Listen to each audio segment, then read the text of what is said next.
Le 31 mai de chaque année, le monde célèbre la Journée mondiale sans tabac. Il s'agit d'une occasion pour souligner les effets négatifs de la consommation de tabac sur la santé, la société, l'économie et l'environnement. C'est aussi une occasion de plaider en faveur de politiques efficaces de lutte contre les méfaits du tabagisme par la communauté afin de sauver des vies humaines. Le thème de cette année est le tabac, une menace pour notre environnement.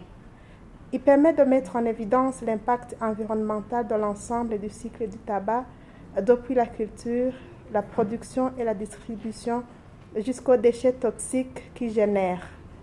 Les impacts environnementaux liés à la culture du tabac se manifestent notamment par l'utilisation excessive de l'eau, par la déforestation à grande échelle et par la contamination de l'air et de l'eau.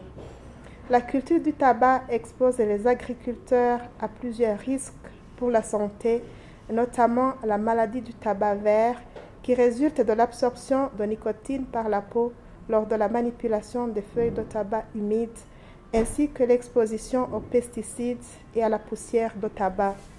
Le tabagisme tue près de 7 millions de personnes chaque année dans le monde et reste l'une des principales causes de mortalité évitables par la suite des maladies chroniques, notamment l'infarctus du myocarde, l'accident vasculaire cérébral, les cancers, la pneumopathie et d'autres maladies liées au tabac.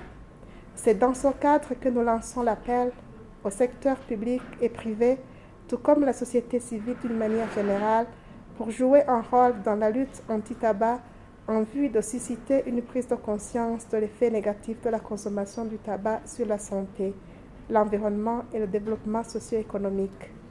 En terminant, je tiens à attirer l'attention du grand public pour qu'il prenne conscience des effets nocifs de la cigarette et du tabagisme passif sur la santé. Entre le tabac et la santé, le choix est clair.